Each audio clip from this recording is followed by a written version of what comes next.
हमारे व्रज के श्री कुंभन दास, नाम सुना है, कथा में सुना।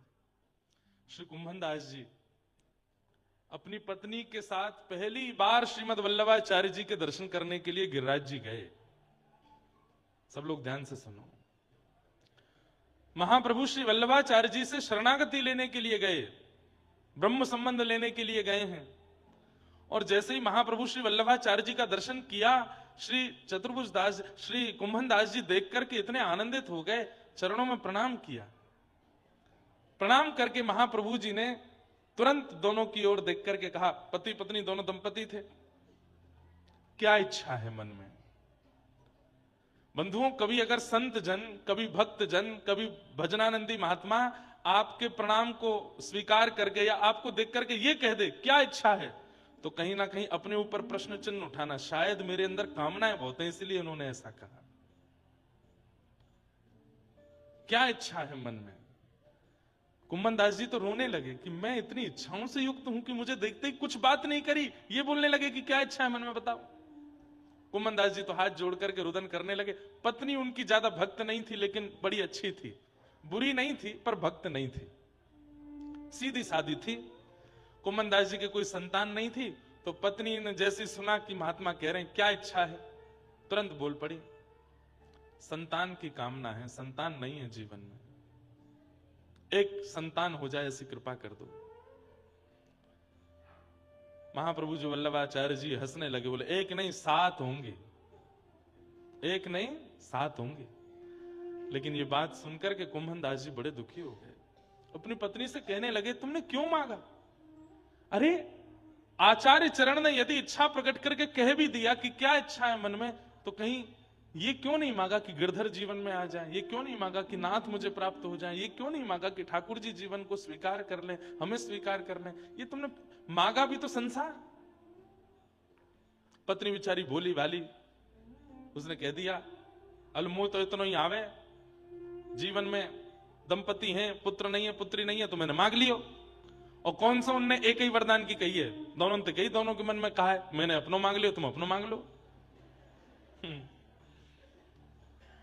महाप्रभु जी बड़े प्रसन्न हुए, बोले अब इनकी इच्छा से पुत्र तो होगा, 7 संतान तो होंगे, पर कृपा कीजिएगा चाहे एक भी उनमें से पूर्ण शरणागत हो ठाकुर जी के, चाहे एक भी हो पर पूर्ण शरणागत हो, ठाकुर जी का भक्त हो। इतने अकिंचन थे श्री कुंभन दास जी।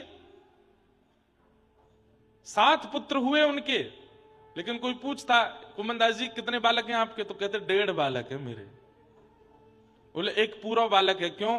चतुर्भुज दास पूरा भक्त है, सुबह से शाम तक ठाकुर जी की आराधना करे, वो तो मेरा पूरा बालक है।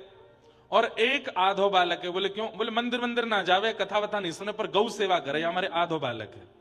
तो पूरे कितने? बोले बाकी के मेरे पुत्र नहीं है। क्यों? बोले ना मंदिर जावे, ना कथा सुने, ना गैया सेवा करें, 1.5 बालक है मेरे। कृष्ण प्रिय लग गए हैं, राम प्रिय लग गए हैं, नाम प्रिय लग गया है, सत्संग प्रिय लग गया है, तो संसार नीरस लगेगा। हमको लगता है, कब लगता है पता है? जब कथा सुनते हैं उतनी देर नीरस लगता है।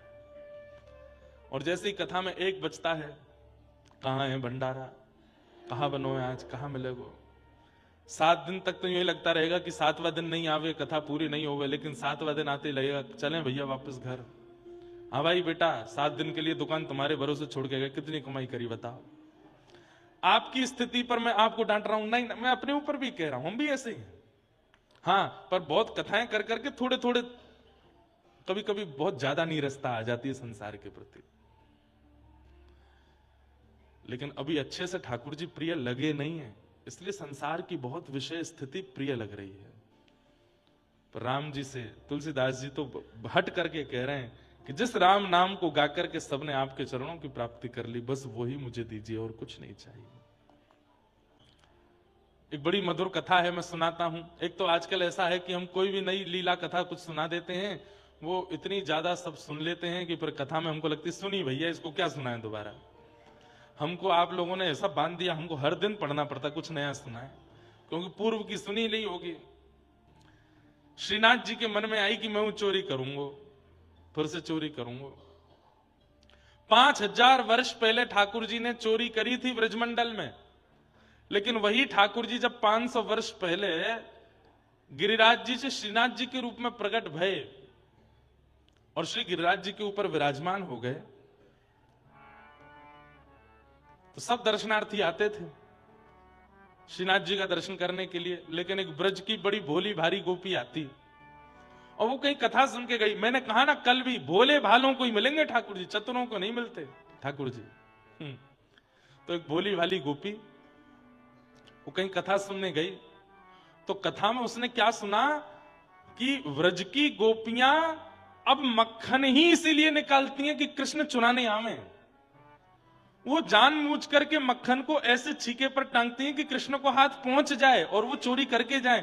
संसार को तो ये दिखाती है कि हमको बहुत बुरा लगता है कि कृष्ण हमारे यहां चोरी करते हैं, पर जब मक्खन निकालती हैं तो मन में यही भाव रहता है उनके अंदर कि कन्हैया आवे, चोरी करके जावे, तभी हमको सुख मिले। वो कभी मक्खन निकालते निकालते उसमें केसर पधरा देती हैं, कभी उसमें मिश्री पधरा देती हैं, कभी उसमें सुगंधित गुलाब जल पधरा देती हैं। क्यों? श्याम सुंदर आएंगे, पाएंगे तो उनको सुख मिलेगा। और जब चोरी करके ठाकुर जी चले जाते हैं तो शिकायत करने जाती हैं गोपियां यशोदा मैया के पास। वत्सान मुंचन क्वचित समय क्रोश संजात हास, मैया अपने लाला को समझा लो, बहुत बिगड़ गो ये। यशोदा मैया के सामने जाके इतनी क्रूर बन जाती हैं और घर लौट करके जब आती हैं तो एक दूसरे से कहती आती हैं, अच्छा लगा ना। श्याम सुंदर को बुलाए करके जब यशोदा डांट रही, कैसा छोटा सा कितना मधुर लग रहा, कल के और बढ़िया वारो मक्खन निकालेंगी और ऐसी जगह धरेंगी कि खिड़की से सुगंधी चली जाए। अरे सुगंधी नहीं जाए तो ये बानर आदि देख करके जाके कृष्ण को संकेत कर दें कि वहां बहुत बढ़िया वारो मक्खन निकलो है लाला, वहीं चलेंगे चोरी करवे। ये गोपियां जानबूझ करके मक्खन निकालती हैं और ऐसी जगह रखती हैं कि ठाकुर जी चोरी करें, क्योंकि इनकी इच्छा है। अब यही कथा एक गोपी सुन रही थी, भोली भारी गोपी। उसने सुना कि गोपियां मक्खन इसलिए निकाल करके छीके पर रखती हैं कि श्याम सुंदर आवेंगे और चोरी करेंगे। आज उस गोपी के मन में आया 500 साल पहले इसी कलिकाल में, उसने आज तक तो मक्खन बिलोया था, दही बिलोई थी पति परिवार के लिए, लेकिन आज पहली बार बिलो रही है श्रीनाथ जी के लिए। और बिलोते बिलोते मन में भाव आ रहा है, ऐसा मधुर मक्खन है श्याम सुंदर, कभी मेरे यहां भी आके पाए के जाओ। सुंदर मक्खन को बढ़िया हंडी में लगायो, छीके पर रखो। अब चिंता कर रही है, छीको बहुत ऊंचो है, कहीं ऊंचे छीके को देख करके ठाकुर जी लौट तो नहीं जाएंगे। नहीं क्या नीचो कर दूं, थोड़ा नीचे कर दे, और नीचे कर दूं। एक डंडा लेके आई, वहीं पास में धर दियो, मन करेगा तो यहीं फोड़ के खा लेंगे। आसपास कुछ ऐसी सामग्री रखी कि कहीं भागने की इच्छा करेंगे तो कोई सामग्री गिरेगी तो आवाज आएगी तो मुझको पता चल जाएगी कि आए थे। सब व्यवस्था ऐसी करी है कि श्याम सुंदर आवे। एक दिन, 2 दिन, 3 दिन, 4 दिन, 10 दिन निकल गए, ठाकुर जी नहीं आए। कोई रात्रि में आवाज नहीं आई, छीको ज्यों को त्यों है, डंडा वहीं को वहीं रखो है। तो मन में विचार करने लगी, श्याम सुंदर आ नहीं रहे, ऐसा है सके इतने व्यस्त हैं, उनको पता नहीं होगी कि मैंने मक्खन निकालो, उनको बताया हूं। तो छीके को अपने सिर पे लेकर के मंदिर दर्शन करवे जावे और दूर खड़ी खड़ी छीके को ऐसे ऊपर को मुख जो है ठाकुर जी की ओर करे, बढ़िया वारो मक्खन है लाला, धोरी गैया चर के आवे गिरिराज जी पे, ऐसी बढ़िया बढ़िया औषधि खा के आवे और फिर बाकी औषधि पेट में जाए करके दूध बने, वासों में दूध निकारूं, दही जमाऊं, वहां से मक्खन निकारूं। मक्खन धरो है, यहां में केसर भी है, मिश्री भी है, लाला आ जा। ठाकुर जी को जाकर के उसने ऐसा लोभ दिया कि सामने खड़े हुए श्रीनाथ जी के मुंह से लार टपकने लगी। और ठाकुर जी तो मूर्तिमंत खड़े हैं। कुंभनदास जी ये सामने बैठ करके मंजीरा बजाए कीर्तन कर रहे थे ठाकुर जी का। कीर्तन करते करते इनकी नजर ऊपर गई तो मूर्तिमंत ठाकुर जी के जब होठों से लार टपकती भई देखी तो ये नीचे से देख करके बोले, जय जय कहा भयो? तो इशारे में बोले, पर्दा कर तब बताऊंगा। पर्दा कियो, भीतर जाके पूछो कहा भयो जय जय। अब भीतर नहीं जाते थे, बाहर से ही दर्शन करते थे। बोले गोपी है, ऐसा मधुर मक्खन निकाल के लावे और पीछे तो लोभ दे करके मुंह को दिखावे। मेरा तो मन है रो बाकी आंखों मक्खन खा लो। अरे कौन सी गोपी मुझको पता बताओ, बात मक्खन मैं ले आऊंगा और हमारी इतनी बड़ी रसोई घर है, यहां बढ़िया मक्खन निकलवाए के भोग लगवाए दूंगो। ठाकुर जी बोले, वाह में स्वाद नहीं आवे। अरे कुंभना, तेने कभी चोरी को खायो है? कुंभनदास जी बोले, कभी अवसर नहीं मिला चोरी का खाने का। आपकी कृपा प्रसादी मिल जाती वही पा लेते। बोले तो तू कैसे जानेगा कि चोरी को कैसे स्वाद हो गया? अरे कुंभनदास, आज तू रसोई में करवाए के मक्खन खा और एक बार मेरे संग चोरी को खाए के आइयो, चोरी वारो स्वाद तू को इतना भावेगो, जीवन भर फिर चोरी करके ही खावेगो। कुंभनदास जी बोले हमको चोरी नहीं करनी जैसे, और आपको भी नहीं करनी। ये कोई द्वापर युग थोड़ा ही है। द्वापर में ज्यादा से ज्यादा उखल से बंधे थे, यहां तो जेल है जाएगी सीधी। ठाकुर जी बोले ना ना, मुझे तो चोरी करनी है। कुंभनदास जी बोले कैसे करनी है बताओ? बोले तू एक काम कर। बोले कहा? रात्रि में जब मंदिर बंद है जाए, बस खिड़की पे आके ठाड़ो है जाइयो, मैं आ जाऊंगा। बूढ़े बड़े बेचारे कुंभनदास जी, रात्रि में मंदिर बंद हुआ। अब ठाकुर जी और कुंभनदास जी के बीच की बात है, मंदिर में और किसी को नहीं पता। रात्रि में कुंभनदास जी खिड़की के पास आके ठाड़े है गए। इतने में ही खिड़की, छोटी सी खिड़की, वहां में से ठाकुर जी की पाग दिखाई दी। आहा, मुख निकर के आयो, हाथ से ठाकुर जी तो अचल, ठाकुर जी तो सचल हो गए। कुंभनदास जी तो देख करके आनंदित हो गए। जय जय, इतनी उत्सुकता, इतने व्याकुल हो रहे हो मक्खन पाने के लिए। अरे तो ना पता, मैंने सुगंधित मुंह को अनुभव है गयो, बहुत जोर को मक्खन है वहां गोपी के घर को पाके आऊंगा आज, बहुत दिन है पायो ना है तो चल मेरे संग। और यहाँ कंधा पे दोनों पैर लटका करके सिर पे हाथ धर के ठाकुर जी बैठ गए। कुंभनदास जी ऐसे पैर पकड़ के ठाकुर जी को लेके जा रहे हैं। जय जय, जानो कहां है? बोले आगे ते दाहिने मुड़ जा, सीधो चल, आगे एक पोखरा आवेगो, वह पोखर ते बाएं मुड़ जाइयो, फिर मां सीधो चलियो, फिर एक पीपल को वृक्ष आएगो, बातें फिर दाएं। बोले तुम्हें कैसे पता सब रास्ता? बोले अरे वो गोपी रोज आए के बताए कि जाए, वो चाह रही है वह कहा के घर को मैं चोरी कर जाऊं, वही ने मुझको रास्ता बतायो, चल दे। कुंभनदास जी के बीच बीच में आंसू आ जाते हैं। कितनी बड़ भागनी है वो गोपी जिसके घर ठाकुर जी स्वयं चोरी करने जा रहे हैं। प्राचीन घरों में छत होती थी पर आंगन के लिए खुली होती थी, आंगन में खुला रहता था। ठाकुर जी और कुंभनदास जी ऊपर से भीतर आंगन में आए गए। आंगन में आए करके धीमे धीमे ठाकुर जी देख रहे, कहां छीको? कुंभनदास देखियो। कुंभनदास जी बोले जय जय हो रो। बोले हाँ वही है, चल आजा, तू खड़ो है जा, तेरे कंधा पे मैं खड़ो है जाऊंगा, छीको हाथ में आ जाएगा, प्रेम से पाएंगे। कुंभनदास जी खड़े हैं, ठाकुर जी के चरण पकड़ रखे हैं, ठाकुर जी खड़े है गए, छीको पकड़ करके ऊपर से मक्खन निकाल करके प्रेम से पा रहे हैं। कुंभनदास जी बोले बहुत बढ़िया जय जय, अरे मैं आया हूं सहायक संग में मुकू पवाए तो नेक नेक। तो ठाकुर जी मक्खन निकाले, मुख से लगावे, और एक तो नवनीत और वहां में ठाकुर जी को अधरामृत चाट करके जो नेकाद हाथ में बच जाए, वाकु ठाकुर जी एक हाथ से छीका पकड़ के ऐसे नीचे करें, एक कुंभन है मुंह खोल। अब मुंह तो पता नहीं चले तो कभी आंख में लग जाए, नाक में लग जाए, हाँ जेरो मुंह खोल ले याकू। अब कुंभनदास जी मुंह खोलें तो ठाकुर जी अपने अपने भुजा से उनको मक्खन पवा रहे हैं। कुंभनदास जी तो खो गए, मंत्रमुग्ध हो गए, सुध बुध नहीं रही कुंभनदास जी को, लड़खड़ाने लगे चरण। ठाकुर जी बोले का कर रो, एने धीमो खड़ा रहे। अरे जय जय, ऐसा अधरामृत दियो है आपने, अब पाम टिक नहीं रहे मेरे। अरे नेक देर और डटो रहे, नेक और खा लो फिर चल रहे। तो कुंभनदास जी के मन में आई, मैंने इतने रूप देखे इनके, एक बार देखूं तो सही है चोरी करते भाई लगे कैसे हैं। तो जैसे ही अब कुंभनदास जी तभी देखेंगे जब छोड़ के आगे चले जाएंगे। तो कुंभनदास जी ऐसे पकड़े पकड़े नीचे से देखने का प्रयास कर रहे हैं, लग कैसे रहे। तभी देखिए नाक पे मक्खन लगो, गाल पे लगो है, यूं लगो है, और इतनी उत्सुकता से तत्परता से ठाकुर जी मक्खन निकाल रहे हैं, पा रहे हैं, खूब सुंदर सुंदर नेत्र बंद करके मधुर मधुर पा रहे हैं। ये छवि देख ही रहे थे, इतने बेसुध होकर के ठाकुर जी मक्खन पा रहे हैं कि धीरे धीरे ठाकुर जी की धोती खिसकन लगी नीचे। जैसे ही ठाकुर जी की धोती खिसकन लगी तो कुंभनदास जी बोले जय जय। बोले हाँ, निका देर में हरि नंगम नंगा है जाएंगे, ने संभालो जय जय, संभालो संभालो संभालो। अब धोती नीचे खिसकी, कमर ते नेक नीचे आई। इतने में ही ठाकुर जी ने चतुर्भुज रूप धारण कियो, दो भुजा से धोती पकड़ी और दो भुजा से मक्खन पा रहे हैं। ऐसे चतुर्भुज ठाकुर जी के दर्शन आज तक कोई ने नहीं किए। कैसे हैं?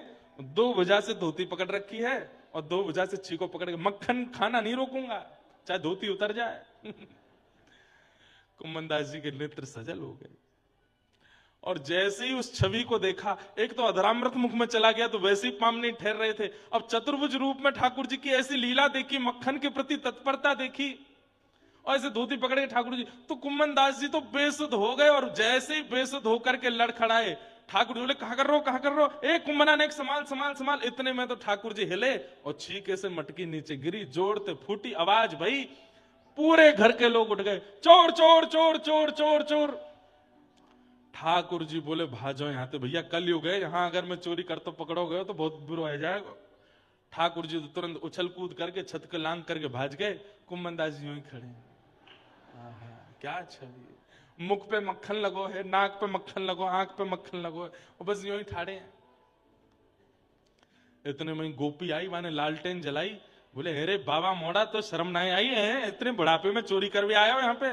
लिए डंडा लेके महाराज कुम्मन दास जी में 2-4 बार दर्द धर दिए। कुम्मन दास जी को दर्द नहीं है, रो है। कुम्मन दास जी ने थोड़ी देर बाद नेत्र खोले और वह गोपी को देख करके चरणन में प्रणाम करके, तू है सखी बड़ भाग बड़ी, नंदलाल तेरे घर आवत है। तू है सखी बड़ भाग बड़ी। अरे सखी, तू कितनी बड़ी बड़ भागन है। साक्षात ठाकुर जी, पूरा विश्व 56 भोग लेके उनके पास जाता है, पर वो तेरी मक्खन की हंडी को खावे के काजे तेरे यहां आए हैं। और तेरे यहां आए हैं ये बात एक नहीं है, कितनी तत्परता, कितनी उत्सुकता, योजना बना रहे हैं, ऐसे खाऊंगो, ऐसे चुराऊंगो, ऐसे लेके। अरे चतुर्भुज रूप प्रकट करके, जो चतुर्भुज रूप का दर्शन ठाकुर जी ने महाभारत के युद्ध मैदान में अर्जुन के अलावा युधिष्ठिर को भी नहीं कराया, वो चतुर्भुज रूप तेरे घर पे आके प्रकट कर लियो, तेरे मक्खन को खावे के काजे। तू कितनी बड़ भागिन है। तू अपनो श्रृंगार करत है, तू अपनो श्रृंगार करत है, ये दर्पण हाथ दिखावत है, दर्पण हाथ दिखावत है। कुम्मन दास जी को ऐसा लगने लगा कि भाई या गोपी के घर में जितनी भी सामग्री है सब ठाकुर जी, और ये गोपी जो कुछ भी करती है ये नहीं करती, ठाकुर जी इसके लिए करते हैं।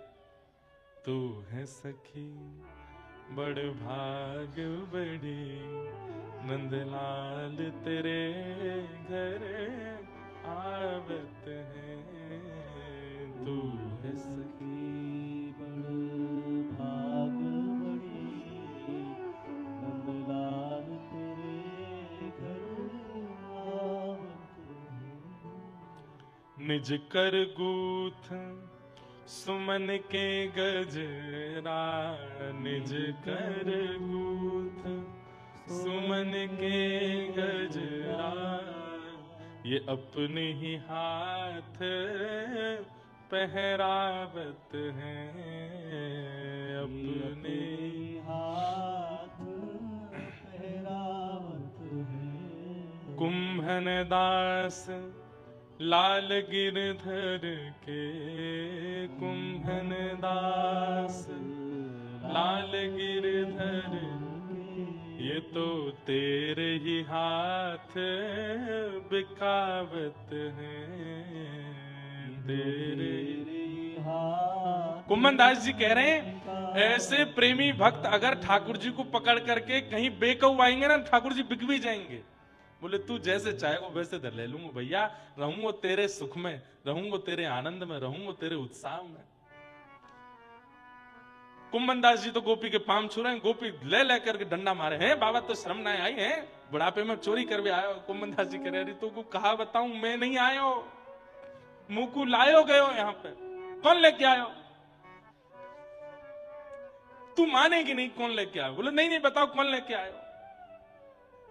चतुर्भुज चोट्टा चोट्टा ब्रज भाषा में कहते हैं चोर को, किसको कहते हैं, चतुर्भुज चोट्टा।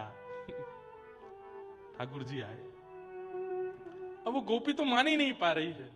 कुम्मन दास जी बस उसी छवि का चिंतन करते हुए जा रहे हैं, तभी आगे कदम वृक्ष के नीचे ठाकुर जी बैठे। कुम्मन दास जी बोले जय जय, बहुत बढ़िया करी हैं, चोरी कराए हुए ले गए, कुछ तो भाज गए माते, मुंह छोड़े आए। ए तो तू काय को चोरी करवे गयो कि मैं भाव में निमग्न हेवे गयो? अरे मैंने तुमको मक्खन खवायो, चतुर्भुज रूप धारण कियो, ये भाव रखवे की जगह तो जमुना जी किनारे कल्ले पर्वत पर बैठ कल्ले चोरी में भाव करेगा तो फिर मरेगा। कुंभन दास जी ने चरणों में प्रणाम किया। आप आश्चर्य करेंगे, ठाकुर जी बोले, कुंभना एक तो कुछ शुभ समाचार देनो। बोले कहा, तेरी बहू ने अबई अबई एक लाला को जन्म दियो है घर में। ठाकुर जी समाचार कुंभन दास जी को दे रहे हैं कि तुम्हारे घर अभी एक बालक का जन्म हुआ है। बिना बालक का मुख देखे ही चतुर्भुज श्री कुंभन दास जी ने अपने उस पुत्र का नाम चतुर्भुज दास रखा। क्यों? आज मैंने चतुर्भुज रूप का दर्शन किया है, मेरे पुत्र का नाम चतुर्भुज दास है। जिन श्री चतुर्भुज दास जी ने अद्भुत पद गाया, गोवर्धन वासी सांवरे, गोवर्धन वासी लाल तुम बिन रयो न जाए, गोवर्धन वासी। अद्भुत है भैया, ठाकुर जी बड़े प्रेमी हैं। इसलिए किम श्रेय, राक्षसों के लिए नहीं आए ठाकुर जी। ये चोरी, ऐसी चोरी वैकुंठ में कर पाएंगे ठाकुर जी? वाके लिया तो ब्रज में ही आना पड़ेगा, वाके लिया तो वृंदावन ही आना पड़ेगा। इसलिए ठाकुर जी आए। शास्त्र सारः, इन शास्त्रों का सार क्या है? अष्टादश पुराणेषु व्यासस्य वचनद्वयम् परोपकार पुण्याय पापाय परपीडनम। हमारे 18 पुराणों में 2 ही बात प्रधानता है, बहुत ध्यान से सुनो। परोपकार पुण्याय, दूसरे की सहायता करना, इससे बड़ा कोई पुण्य नहीं हो सकता। और अपने लिए जो चीज बुरी लगती है वो किसी के साथ करना, इससे बड़ा कोई पाप नहीं। इन 2 बातों का ध्यान रखो। स्व अवतार प्रयोजनम, भगवान के इतने भिन्न भिन्न अवतारों का प्रयोजन क्या है? बार बार रूप बदल के क्यों आते हैं? ठाकुर जी अपनी व्यापकता सिद्ध कर रहे हैं। वो केवल पक्षधर नहीं है, केवल मानव बनकर के मानवों के पक्षधर नहीं है। ठाकुर जी कह रहे हैं जड़ चेतन सबका मैं स्वामी हूं। यहां पर ठाकुर जी वृक्ष बनकर के मानो संपूर्ण वृक्ष प्रजाति को भी आश्वासन दे रहे हैं कि मैं तुम्हारे रूप में, अरण्य के रूप में हूं। इसलिए तुम ये मत सोचना मैं केवल मानवों का नाथ हूं, मैं सबका नाथ हूं। इसलिए ठाकुर जी सर्व व्यापकता में मछली भी बनते हैं, कछुआ भी बनते हैं, नृसिंह भी बनते हैं, बराह भी बनते हैं, अरण्य भी बनते हैं। सबरे रूप ठाकुर जी ने धारण किए ताकि सबकी आराधन का केंद्र मैं बन जाऊं। कहीं कोई ये ना सोच ले कि मैं केवल मानवों का नाथ हूं, सबका नाथ हूं। किम कर्म, ठाकुर जी करते क्या है? ठाकुर जी करते क्या है? गौ ब्राह्मण संत प्रतिपालक हैं। ठाकुर जी गौ ब्राह्मण संत और भक्तों के पालन करते हैं, उसी के लिए ठाकुर जी आते हैं। के अवतारश्च, अवतारा यशंखेय। ठाकुर जी के कितने अवतार हैं? कोई 1 आध 2 10 नहीं है, अनंत हैं। ठाकुर जी इस समय भी कहीं ना कहीं अवतार लेकर के कोई लीला कर ही रहे होंगे। अवतार असंख्य हैं। और अंतिम प्रश्न किया, धर्म कम शरणम गतः। ठाकुर जी के जाने के बाद धर्म किसकी शरण में गया? हमारी और आपकी शरण में है। हम सबकी शरण में ठाकुर जी ने धर्म को छोड़ा है। इसलिए कहा धर्मो रक्षति रक्षतः, धर्म की रक्षा तुम करो। क्यों? ठाकुर जी ने तुम्हारे लिए धर्म स्थापित किया। पिता ने पुत्र के लिए घर बनाया, अब पिता के जाने के बाद पूरे घर का अधिकार पुत्र के पास है। हम सब ठाकुर जी के तनु हैं, पुत्र हैं। ठाकुर जी के जाने के पश्चात धर्म की रक्षा करना, सेवा करना, ये मेरा और आपका कर्तव्य है, अधिकार है। ये 6 प्रश्न, अब इनका विस्तार से वाचन करते हुए श्री सूत जी महाराज कथा सुना रहे हैं। सबसे पहले अपने गुरुदेव को वंदन किया, अपने गुरु को वंदन किया। गुरु कौन है? श्री सुखदेव जी महाराज। यम प्रव्रजन्तमनुपेतमपेत कृत्यम द्वैपायनो विरह कातरया जुहाव पुत्रेति तन्मयतया तर्वोऽभिनेदुः तम सर्वभूत हृदयं मुनिमानतोऽस्मि। बोलो श्री सुखदेव जी महाराज की। श्री सूत जी महाराज वे अपने गुरु के रूप में श्री सुखदेव जी को मानते हैं। क्यों? बोले जब शुकाचार्य जी परीक्षित को कथा सुना रहे थे तो सूत जी कहते हैं मैं भी वहां बैठा था और बैठकर के मैंने कथाएं तो बहुत बार सुनी, पर जब से सुखदेव जी के मुख से निर्झरित कथा का मैंने आस्वादन किया, तब से मुझे भागवत सार समझ आने लगा। इसलिए भागवत का गुरु मैं उन्हीं को मानता हूं। इसलिए सुखदेव जी मेरे गुरु। बंधुओं, गुरु शब्द का अर्थ क्या है? जो हृदय के अंधकार को दूर करे उसको गुरु कहते हैं, जो संशयों को दूर करे उसको गुरु कहते हैं। अनेक भाव हैं। गुरु का मतलब गुकारस्तु अंधकारस्यात् रुकारस्तु निरोधक।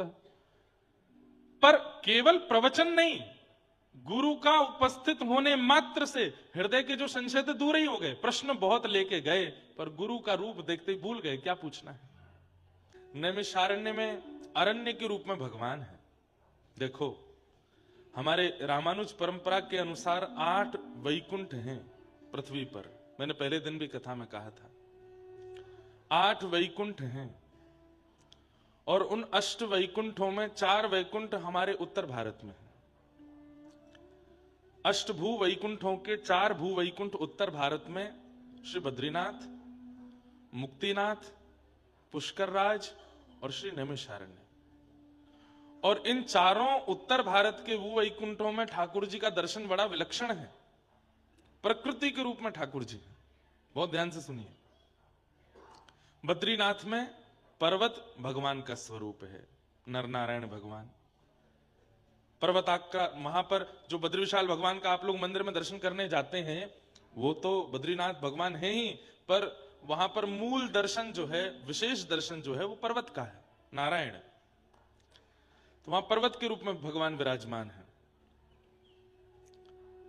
श्री मुक्तिनाथ में शालिग्राम के रूप में भगवान विराजमान है। दामोदर कुंड से शालिग्राम रूप में ठाकुर जी प्रकट होते हैं और सबको दर्शन देते हैं। ऐसी विलक्षणता वहां बताई जाती है। अब ये तो हमारी कथा है, मई में 21 मई से कथा है अब मुक्तिनाथ में, तो वहां जाके पता चले कि वहां तुलसी दल हाथ में लेकर के जब दामोदर कुंड में आप पधराते हैं तो आपके हृदय के अनुकूल जो शालिग्राम जी होंगे वो अपने आप आकर के तुलसी दल से स्पर्श हो जाते हैं और उनकी सेवा व्यक्ति करते हैं। पर अभी वहां बहुत दुर्गम है। कल सब हमारे रामानुज वैष्णव संत जन, सब आचार्य जन रात्रि विराजे। तो मैं तो कभी मुक्तिनाथ गया नहीं, पहली बार कथा है। और वहां कथाएं सच में ही कल प्रमाणित भी हुआ कि ज्यादा से ज्यादा 10 कथाएं हुई होंगी आज तक वहां पे, इससे ज्यादा कथाएं नहीं हुई है। क्योंकि वहां श्वास लेना बहुत मुश्किल काम होता है। लोगों की श्वास फूल जाती है, लोगों के ब्लड प्रेशर, शुगर, जो भी कोई बीमारी थोड़ी सी उखड़ी होगी वो पूरी उखड़ जाएगी वहां पे। मुक्तिनाथ है ना, तो इसलिए जरा भी शारीरिक स्थिति किसी की ठीक ना हो, उसको तो प्रयास करना चाहिए, दर्शन करे, तुरंत हेलीकॉप्टर से वापस जाए, रुके ना वहां पे। तो कल सब संत जन बता रहे थे कि वहां कथाएं कहने में भी आपको सांस फूलेगी, आपको कथा का क्रम भी बहुत धीमे धीमे कहना पड़ेगा। हमने महाराज जी इतना मत डराओ, हम तो वहां भाव से जा रहे हैं। बाकी बद्रीनाथ में भी ऐसा होता है, कई लोगों को हो जाता है, दिक्कत होती है। पर हम कभी कभी मन में विचार करते हैं, टूरिस्ट प्लेस जो हमारे भारत में है उनमें पहाड़ी टूरिस्ट प्लेस जो है वो कई टूरिस्ट जगह बद्रीनाथ और मुक्तिनाथ से भी ज्यादा ऊंचाई पर है, वहां लोगों को दिक्कत नहीं होती। लेकिन बद्रीनाथ ज्यादा से ज्यादा 10-11 हजार फीट पर होंगे, वहां लोगों की सांस फूल जाती है, वहां लोगों की बीमारी आ जाती है। तो कहीं ना कहीं अधिकार अनधिकार का वहां पर ध्यान रखा जाता होगा। कोई अनधिकारी होता होगा तो फिर उसको ठाकुर जी कहें तुम नीचे ही जाओ, तुम यहां मत रहो। और ऐसा भी नहीं है कि अधिकार अनधिकार, हो सकता है ठाकुर जी को यह कहना हो भैया तुम यहां ज्यादा देर रहोगे तो वैराग्य आ जाएगा, जीव कल्याण, परिवार का कल्याण, मानव कल्याण तुमसे नहीं बन पाएगा, इसलिए ठाकुर जी बीमार करके नीचे ही भेज देते हैं, जाओ अभी तुमको बहुत काम करने हैं, यहां ज्यादा रुकोगे तो वैराग्यवंत हो जाओगे, इसलिए ठाकुर जी भेज देते होंगे। तो मुक्तिनाथ में शालिग्राम के रूप में भगवान विराजमान है। पुष्कर में सरोवर के रूप में भगवान विराजमान है। पुष्कर राज में जो सरोवर है वो साक्षात नारायण है। और नैमिषारण्य में वन के रूप में भगवान विराजमान है। यहां कोई मंदिर तो बहुत सारे हैं, पर विशेष रूप से नैमिषारण्य में कहा जाए कि यही मंदिर है, यही दर्शन करना है, ऐसा नहीं, सब जगह है, बहुत सारे मंदिर है, सब जगह दर्शन करो। मूल रूप से ये पूरा नैमिषारण्य मंदिर है और यहां पर ठाकुर जी यहां के वृक्ष ही हैं। अभी हमारे नंदू भैया कह रहे हैं कि कल कोई लता नृत्य कर रही थी, क्यों नहीं करेंगे? ठाकुर जी हैं, और ठाकुर जी को कीर्तन होगा और सुंदर ताल बजेगी तो ठाकुर जी तो नाचेंगे, ठाकुर जी तो आनंद करेंगे। यहाँ के वृक्ष और अरण्य ही अरण्य नारायण है। अच्छा, हाँ हाँ हाँ हाँ हाँ। अच्छा, ठाकुर जी की कला है, वो एक हाथ से भी नाच लेते हैं। वो कह रहे हैं कि केवल एक कभी आप हमारे व्रज के साहित्य को देखेंगे, स्वामी श्री हरदास जी महाराज प्रिया प्रियतम दोनों सामने खड़े हैं, दोनों में होड़ा होड़ी हो रही है कि कौन बढ़िया नृत्य करेगा। तो श्री प्रिया जी अपने चरणन से नृत्य कर रही हैं, हाथ नहीं हिला रही, केवल चरण हिला रही। इतने में ठाकुर जी आए, बोले कि मैं दोनों हाथ नहीं, केवल एक हाथ से ही नाच के दिखाऊंगा। तो ठाकुर जी एक हाथ से ऐसी भाव भंगिमा बना रहे हैं, तो ऐसा क्या कि एक भुजा से ठाकुर जी नृत्य कर रहे हो, सोचें पूरा हिल जाऊंगा तो डर के मारे भाग नहीं जाए कि हुआ आगो, इसलिए एक भुजा से ही ठाकुर जी अपना नृत्य प्रस्तुत कर रहे हैं। यहाँ का अरण्य ही परमात्मा है, ये अरण्य नारायण है। बोलो अरण्य नारायण भगवान की। अरण्य किसको कहते हैं? जंगल को, जंगल को ही अरण्य कहते हैं। तो नैमिषारण्य का अरण्य ही परमात्मा है। तो ऐसे अरण्य नारायण भगवान की गोद में हम आप सब लोग बैठे हैं और मधुर भागवती कथा का रसस्वादन पान कर रहे हैं। आज तृतीय दिवस की कथा है। हमें तो इतना आनंद, इतना सुख मिल रहा है कथा सुनाने में, और सबसे बढ़िया हम आप लोगों को एक चीज का कष्ट हो रहा है, पर हमको बड़ा सुख है उस बात का। हम ज्यादा यहाँ किसी से मिल नहीं रहे, चकाचक आनंद कर रहे हैं, आराम कर रहे हैं। नहीं तो सब जगह कथाओं में ऐसा होता है कि अच्छा देखो, आपको लगता हो क्यों नहीं मिल रहे, अरे हम पिछले 1.5-2 वर्ष से आराम ही नहीं कर पाए हैं, पर हमारे महंत जी ने बढ़िया व्यवस्था करी। वो महाराज जी चक आपा तो आराम करो यहाँ पे, तो बढ़िया हम कुछ ग्रंथ भी पढ़ लेते हैं। एक हमारा स्वभाव पता नहीं क्यों हम सब मंच से बता देते हैं, एक मनोभाव से कुछ मन के विचार भी लिख करके किताब भी लिख रहे हैं, तो थोड़ा उसका भी समय मिल जाता है। तो कोई ऐसा विशेष भाव नहीं है, केवल अपने मन के भाव हैं, उसमें मन के विचार हैं। आज के युवाओं के लिए कैसी कैसी परिस्थितियां जीवन में आती हैं, उन जीवन की परिस्थितियों को कैसे अनुभव करना चाहिए, माता पिता के प्रति संबंध की भावना कैसी होनी चाहिए, जीवन की कैसी, तो ऐसे करके कुछ भाव प्रस्तुत करने का उसके लिए भी समय मिल रहा है। थोड़ा हमारे मित्रजन सब, हमारे भाई बंधु सब संगीतकार और हमारे सब पंडित जी लोग हैं, इनसे भी हम मिल नहीं पाते, बैठ नहीं पाते, इनके साथ भी बैठ करके इनके मनोभाव सुनने का भी अवसर मिल रहा है। तो हमारा थोड़ा मी टाइम चल रहा है नैमिषारण्य में।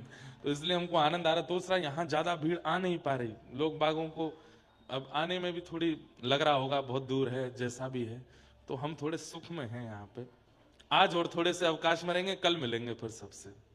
तो आज का और अवकाश हमको चाहिए। वैसे भी आज यहाँ 84 कोस की परिक्रमा प्रारंभ हो रही है नैमिषारण्य की, आज भी भीड़ भाड़ खूब है। कल से थोड़ा और शांति रहेगी, तो यहाँ का भ्रमण और लोगों से मिलने का क्रम रखेंगे। तो बहुत जरूरी है, जग की सेवा हम व्यास मंच से कर रहे हैं।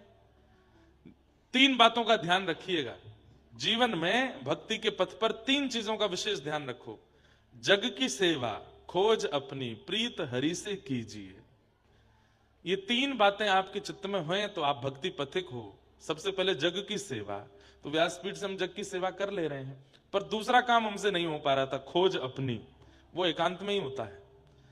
समाज में बैठ करके अपनी खोज नहीं होती, दूसरों की खोज चलती रहती है। ये तो ऐसा है, ये तो वैसा है, इसके अंदर तो क्रोध है, इसके अंदर काम है, इसके अंदर लोभ है, इसके अंदर मोह है। एकांत में जब व्यक्ति बैठता है तो 2 काम होते हैं, या तो वो विषय का चिंतन करेगा या अपने अवगुणों का चिंतन करेगा। इसलिए हमारे शास्त्रों में एक बात और आचार्य चरण कहते हैं कि आपका भजन कितना आपके जीवन को लग रहा है, ये एकांत में बैठ के पता चलेगा। एकांत में बैठ करके अपने आप चिंतन कीजिए, क्या आ रहा है मन में। और एक बात और सुनिए, पवित्र नदी के तट पर हिमालय की गोद में बैठ करके तो हर किसी को भजन हो जाएगा।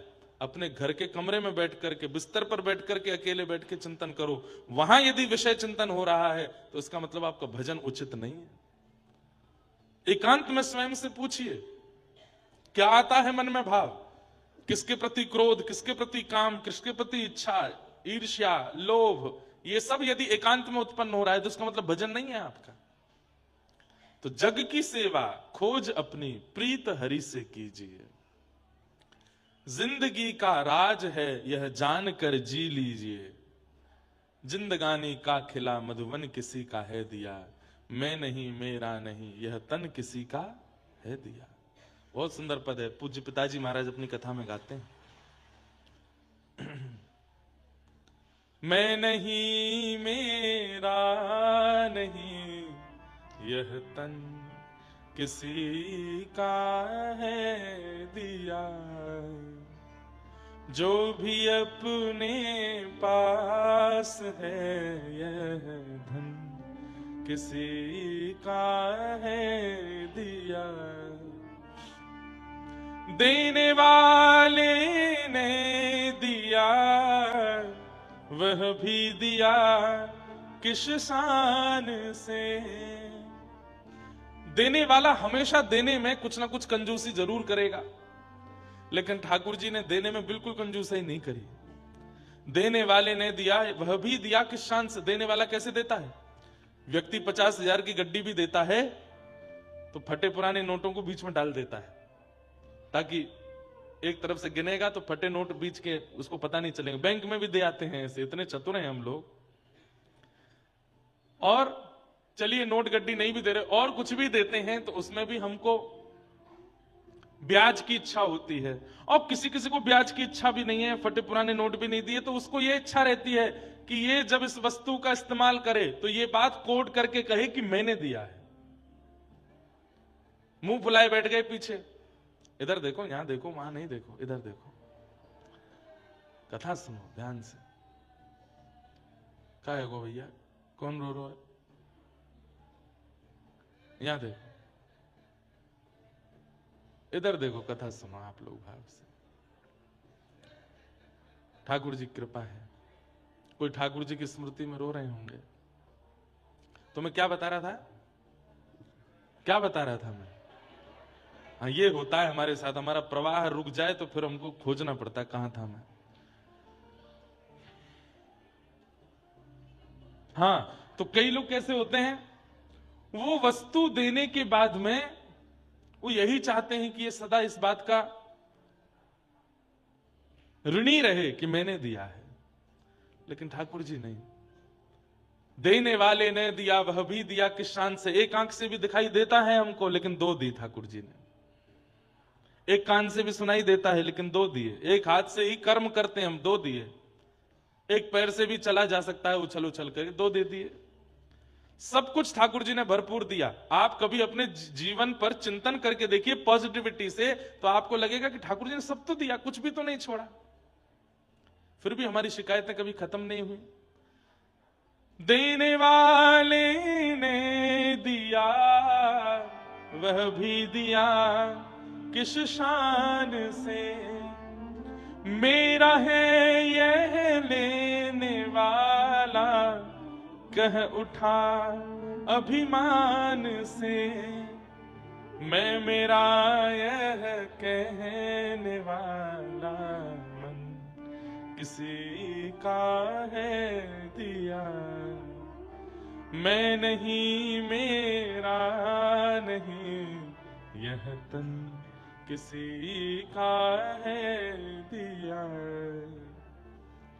तो जग की सेवा खोज अपनी प्रीत हरि से कीजिए, यह जिंदगी का राज है मान कर जी लीजिए। ये तीन चीजें अपने जीवन में ले आइए। जिंदगानी का खिला मधुवन किसी का है दिया। बंधु, आज ना एक बात हम आपको निवेदन करें, आपको भी, आस्था पे देखने वालों को भी और भक्ति पथिकों को भी। गोस्वामी तुलसीदास जी महाराज कृत ये विनय पत्रिका है, आज ही अपने घर पर मंगा लीजिए, या तो स्वयं मंगा लीजिए, नहीं तो खरीद लीजिए, जैसे भी आपको ऑनलाइन। और नित्य विनय पत्रिका में वर्णित एक पद आपको पढ़ना है। इतना अद्भुत है, इतना सुंदर है, इतना आनंदमय है कि आप सुख में भर जाएंगे। ऐसे ऐसे भाव उद्गार श्री गोस्वामी जी के यहां पर प्रकट हुए हैं अब मैं अभी मंच पे आता हूं तो रोज यहीं से नैमिषारण्य से शुरू किया है, विनय पत्रिका कहीं से भी खोल करके एक कोई भाव जरूर पढ़ता हूं। एक इतना सुंदर भाव अभी अभी पढ़ने में आया कि गोस्वामी तुलसीदास जी कह रहे हैं कि राम नाम मुझे मीठा नहीं लगा, इसलिए संसार मुझे मीठा लग रहा है। यदि राम का नाम मुझे मीठा लगा होता तो संसार की नीरसता का मुझे अनुभव हो गया होता। संसार नीरस क्यों नहीं लगता है, संसार इतना रस में क्यों लगता है? क्योंकि राम रस अभी मुख पर आया नहीं है, इसलिए संसार मीठा लग रहा है। हमने पूरा नहीं पढ़ा, केवल एक लाइन ही पढ़ी, उसी से ही मुझे भाव आ गया मन में कि ये उचित है। तो बड़े मन के भाव हैं। कल हम लोग बड़े प्रेम और भाव से भागवत जी के द्वितीय दिवस में मंगलाचरण श्रवण कर रहे थे और भागवत जी के 3 श्लोकों का, प्रारंभ के श्लोकों का हमने श्रवण किया। अब आगे के प्रसंग में प्रवेश करते हैं, बड़े प्रेम और भाव से सब लोग श्रवण करेंगे। नैमिषे अनमिश्क्षेत्रे ऋषयः सौनकादयः सत्रं स्वर्गाय लोकाय सहस्त्र सम्मासत। नैमिषे अनमिष क्षेत्रे। अनमिष किसको कहते हैं? बहुत ध्यान से सुनिएगा। नैमिषारण्य अनमिष क्षेत्र क्यों बन गया? बोले क्योंकि सूत जी महाराज जब सौनकादि ऋषियों के सामने बैठकर के कथा सुना रहे थे तो सारे 88,000 सौनकादि ऋषि अनमिष हो गए। अनमिष किसको कहते हैं? निमिष कहते हैं पलकों को, इनको निमिष कहते हैं। और देवताओं की पलक नहीं होती, पर ऐसा बोलते हैं कि देवताओं की पलक नहीं होती, तो मुझे बहुत लगता है कितने विचित्र लगते होंगे देवता बिना पलक के। पर बात ऐसी है कि पलक तो होती है पर वो झपकते नहीं है। हम लोग बहुत झपकते रहते हैं, बार बार पलक झपकते रहते हैं। झपकने का मतलब क्या है? ध्यान केंद्रित नहीं है, इसलिए बार बार पलक झपकते रहते हैं। बहुत कम पलक झपकते हैं देवता, इसलिए उनको अनमिष कहा जाता है। कहते हैं कि ये सौनकादि ऋषि मानव कल्याण के लिए जो यज्ञ कर रहे थे अनमिष होकर के कर रहे थे, मतलब बिना ध्यान भंग हुए कर रहे थे, इसलिए नैमिषे अनमिष क्षेत्रे, अनमिष हो गया नैमिषारण्य। सत्रम स्वर्गाय लोकाय सहस्त्रम सम्मासत। स्वर्गाय, यहां स्वर्ग की प्राप्ति की भावना नहीं है। स्वर्ग भी जिस लोक का गायन करे, ऐसे वैकुंठ लोक की प्राप्ति हम मानवों को कैसे हो, उसके लिए वे सब यज्ञ कर रहे थे। तभी वहां सूत जी का आगमन हुआ और सूत जी से सौनकादि ऋषियों ने 6 प्रश्न किए। किम श्रेय शास्त्र सारः क स्व अवतार प्रयोजनम किम कर्म के अवतारस्य धर्मः कम शरणम गतः। ये 6 प्रश्न है। सबसे पहला, किम श्रेय, भगवान के अवतार का श्रेय किसको जाता है? ठाकुर जी किसके लिए अवतार लेते हैं? राक्षसों के लिए लेते हैं कि भक्तों के लिए लेते हैं? पहला प्रश्न। दूसरा प्रश्न, शास्त्र सारः क, हमारे हिंदू वैदिक सनातन धर्म में इतने शास्त्र हैं, इन सब शास्त्रों का सार क्या है? तीसरा प्रश्न, के अवतारश्च, भगवान के अवतार कितने हैं? चौथा प्रश्न, स्व अवतार प्रयोजनम, भगवान बार बार रूप क्यों बदलते हैं अवतार में, प्रयोजन क्या है? कभी राम बन के आते हैं, कभी कृष्ण बन के आते हैं, कभी परशुराम बन के आते हैं, कभी बराह बन के आते हैं, कभी नृसिंह बन के आते हैं, कभी कछुआ बन के आते हैं। इतने रूप क्यों बदलते हैं ठाकुर जी? जब सारे काम ठाकुर जी एक ही रूप में कर सकते हैं तो फिर बार बार रूप क्यों बदलते हैं? उनका प्रयोजन क्या है? किम कर्म, भगवान का कर्म क्या है? ठाकुर जी को कर्म गति तो होती नहीं, फिर उनका कर्म क्या है? और अंतिम प्रश्न, धर्म कम शरणम गतः, ठाकुर जी धर्म स्थापित करके गए, ठाकुर जी के जाने के बाद धर्म किसकी शरण में गया? कल रात्रि में हम जगन्नाथ मंदिर में बैठे थे, क्या अद्भुत वहां शास्त्रार्थ चल रहा था महापुरुषों में, और ऐसे ऐसे विषयों को लेकर के उनमें चर्चा चल रही थी कि सुनने वालों को बड़ा आनंद आ रहा था। हम 10-15 लोग ही बैठे थे वहां, खूब बढ़िया सुख मिल रहा था और शास्त्र मंथन वहां हो रहा था। शास्त्रों के नए नए भाव वे कहीं से कुछ ना कुछ कहे जा रहे थे। ठाकुर जी ने ऐसा कैसे कर दिया, भगवान ऐसे कैसे हो सकते हैं, ये काम कैसे कर दिया, सब बातें कही जा रही थी। अच्छा आनंद सुख मिल रहा था। तो ये 6 प्रश्न हैं, इन्हीं 6 प्रश्नों में कथा सुनाई गई। पहला प्रश्न क्या है? किम श्रेय, भगवान के अवतार का श्रेय किसको जाता है? किसके लिए ठाकुर जी अवतार लेते हैं? भक्तों के लिए कि राक्षसों के लिए? भक्तों के लिए। ये तो आप बोल गए ऐसे, लेकिन ठाकुर जी की क्रियाओं पर जब दृष्टि डालते हैं तो फिर किसको मार? अगासुर मारो, बकासुर मारो, धेनुकासुर मारो, अरिष्टासुर मारो। भगवान श्री कृष्ण ने जन्म लेते ही 6 दिन की अवस्था से ही मारना शुरू किया। पूतना के वध से प्रारंभ किया, शिशुपाल, दंतवक्र और जाने कहां कहां तो मारते ही गए। तो राक्षसों का वध कर रहे हैं? नहीं। मूल बात यही है कि ठाकुर जी भक्तों के लिए आते हैं।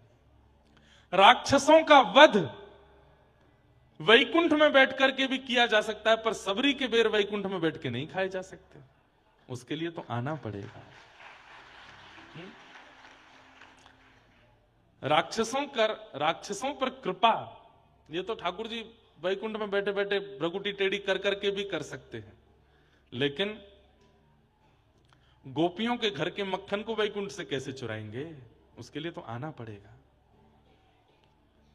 तो भक्तों के भाव की स्वीकृति के लिए ठाकुर जी का अवतार हुआ है। राक्षसों का वध प्रधानता नहीं है। किम श्रेय, तो श्रेय किसको जाता है? भक्तों को।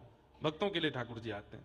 मेरे लिए आए हैं, आपके लिए आए हैं, हम सबके लिए ठाकुर जी इस धराधाम पर आते हैं, ताकि यहां लीला करके, यहां के सुंदर स्थानों को पवित्र करके ठाकुर जी हम पर अनुग्रह कर सकें। इसलिए ठाकुर जी आए।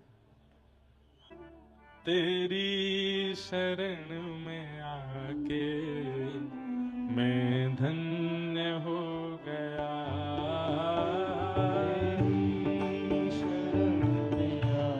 अपने गुरुदेव का स्मरण करते हुए गाओ। और कोई गुरु नहीं है तो कृष्णम वंदे जगत गुरु का स्मरण करो। तेरी शरण में आके मैं धन्य हो गया,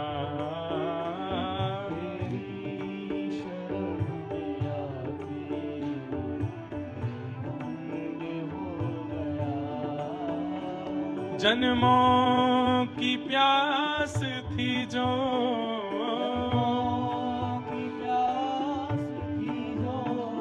जन्मों की प्यास थी जो,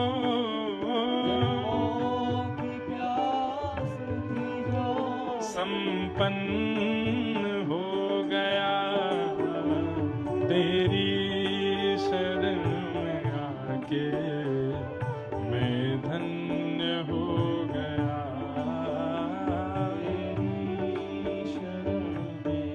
करताल बजा के गाओ। वो तुझको अपना बना के मैं धन्य हो गया।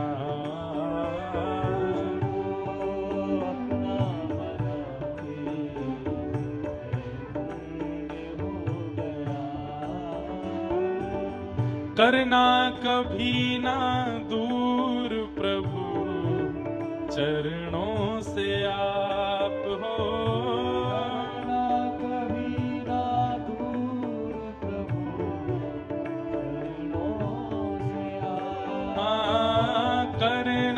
कभी ना दूर प्रभु चरणों से आप हो, करना कभी ना दूर प्रभु चरणों से आप हो, करना कभी ना दूर प्रभु चरणों से आप हो,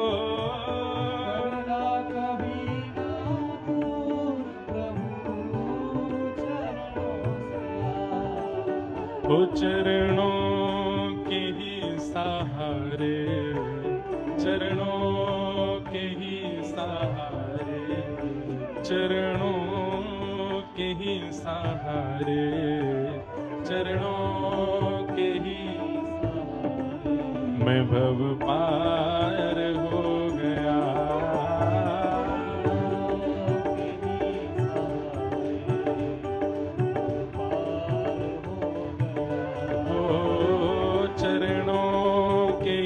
सहारे भव पार हो गया।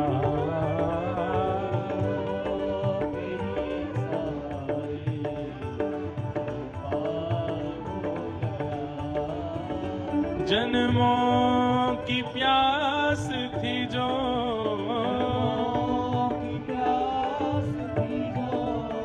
जन्मों की प्यास थी जो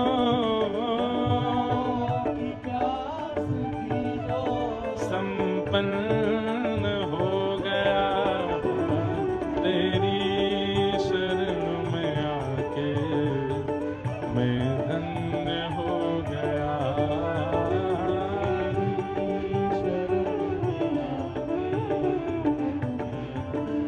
श्री सद्गुरुदेव भगवान की।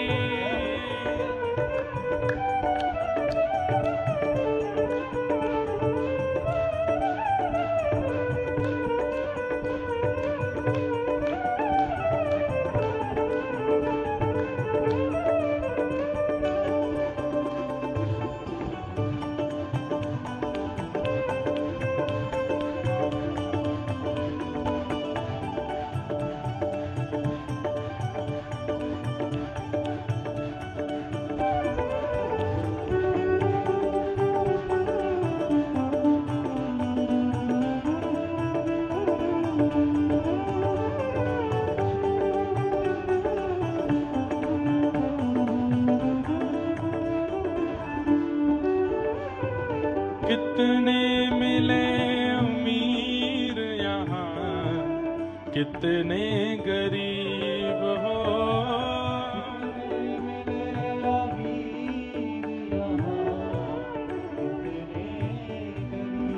हाँ, कितने मिले अमीर यहाँ, कितने गरीब हो।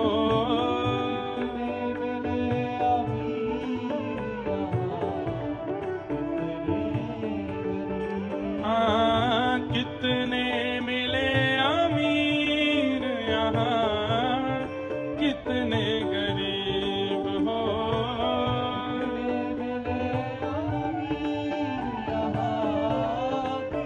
पर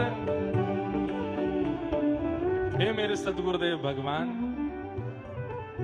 वो पर आप मिल गए तो, पर आप मिल गए तो, पर आप मिल गए तो, पर आप मिल गए तो धनवान हो गया।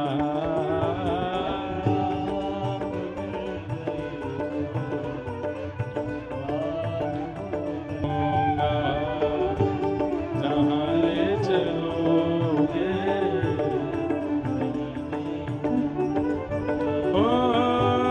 जहाँ नाथ रख दोगे,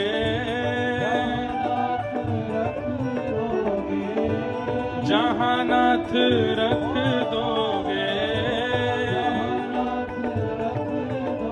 ओ वहीं मैं रहूँगा। जहाँ ले चलोगे वहीं मैं चलूँगा।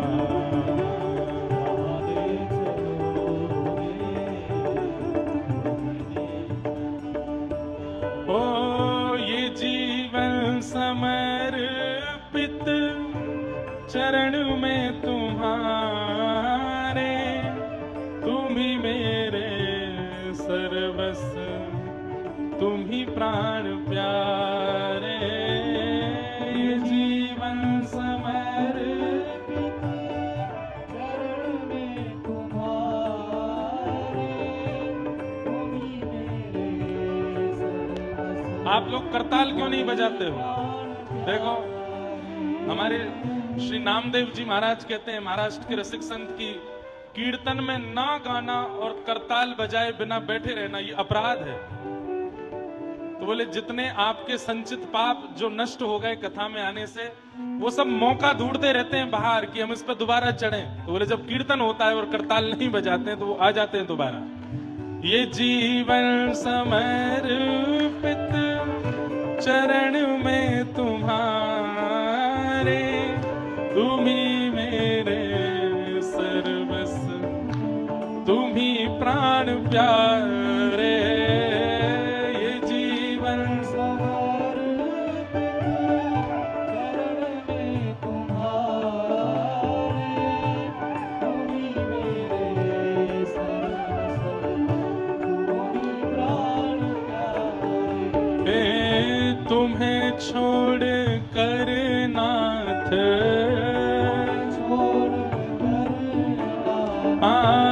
तुम्हें छोड़ कर नाथ, मैं किससे कहूँगा जहाँ ले चलोगे वहीं मैं चलूँगा।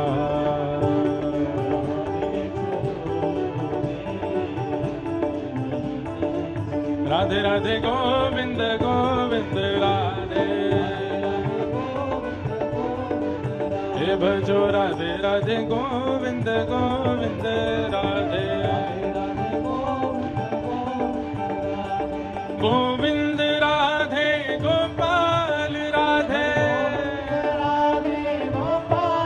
हे भजो गोविंद राधे गोपाल राधे, भजो गोविंद राधे गोपाल राधे, हे भजो गोविंद राधे गोपाल राधे, हे भजो भजो भजो राधे राधे गोविंद गोविंद राधे।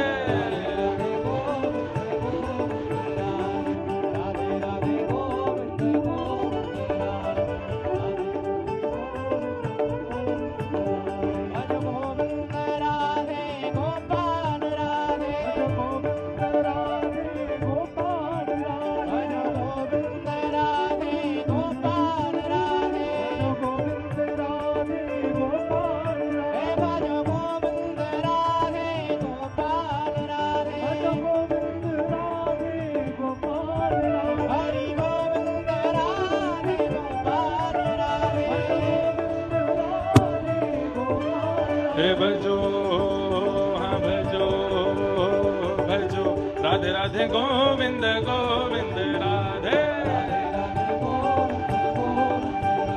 हे राधे राधे गोविंद गोविंद राधे, हरि गोविंद राधे गोपाल राधे, गोविंद राधे गोपाल राधे, हरि गोविंद राधे गोपाल राधे, हरि गोविंद राधे गोपाल राधे, ओ रसिया को रसिया को रसिया को मोहल्ला न्यारो री, रसिया को मोहल्ला न्यारो री। देखो हमारे यहाँ होली के दिन शुरू हो गए, पर आप दोनों को नृत्य करते देख रसिया आए गए हो मन में। ओ रसिया को रसिया को रसिया को मोहल्ला न्यारो री, रसिया को मोहल्ला न्यारो री, अरे हारे रसिया को हारे रसिया को, हम कहेंगे हारे रसिया को, आप कहोगे हम में रसिया को, हारे रसिया को हारे रसिया को मोहल्ला न्यारो री, रसिया को मोहल्ला न्यारो री, रसिया को मोहल्ला न्यारो री। कैसे? ऊंचे पे नंदगाम बसत है, ऊंचे पे नंदगाम बसत है, ऊंचे पे नंदगाम बसत है, ऊंचे पे नंदगाम बसत है। अरे हाँ हमारे रसिया, हमारे रसिया, ऊंचे पे नंदगाम बसत है, ऊंचे पे नंदगाम, जहाँ ठाड़ो है वंशी वारो, जहाँ ठाड़ो है मुरली वारो, है रसिया को ओ रसिया को रसिया को मोहल्ला न्यारो री रसिया को रसिया को रसिया को मोहल्ला न्यारो री रसिया को हो हरी है हो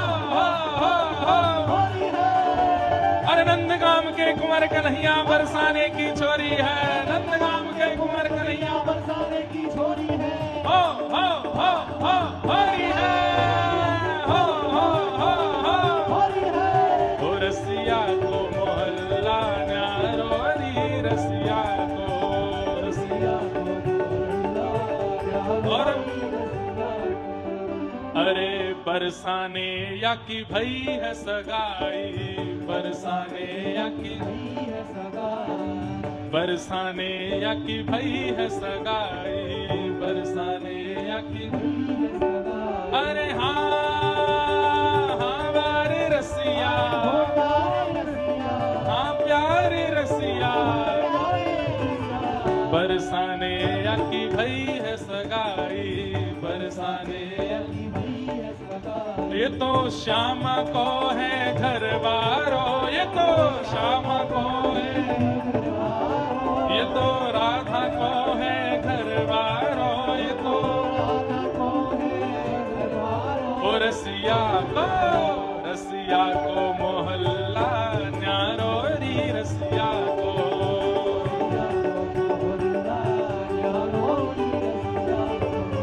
रसिया को मोहल्ला न्यारो री रसिया को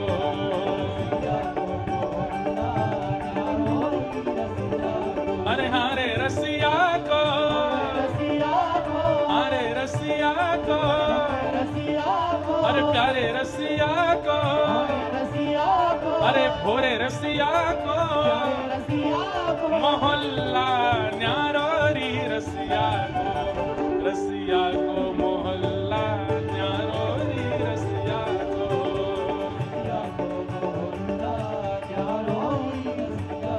हाँ रसिया को मोहल्ला न्यारो री रसिया को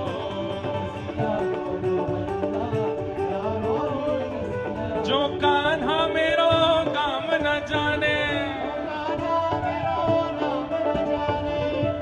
देखो ब्रजवासी को छेड़ना नहीं चाहिए।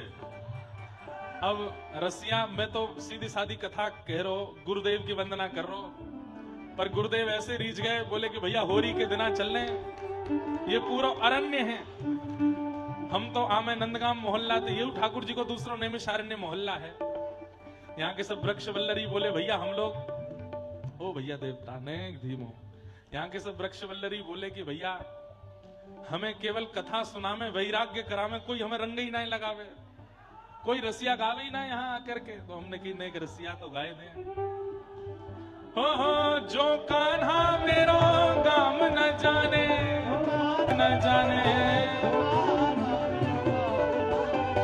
पूछो बरसानो बताए गई रे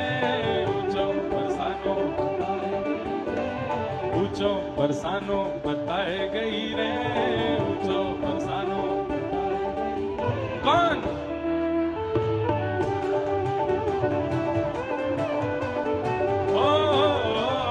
बरसाने की छोरी राधा गोरी गोरी बरसाने की छोरी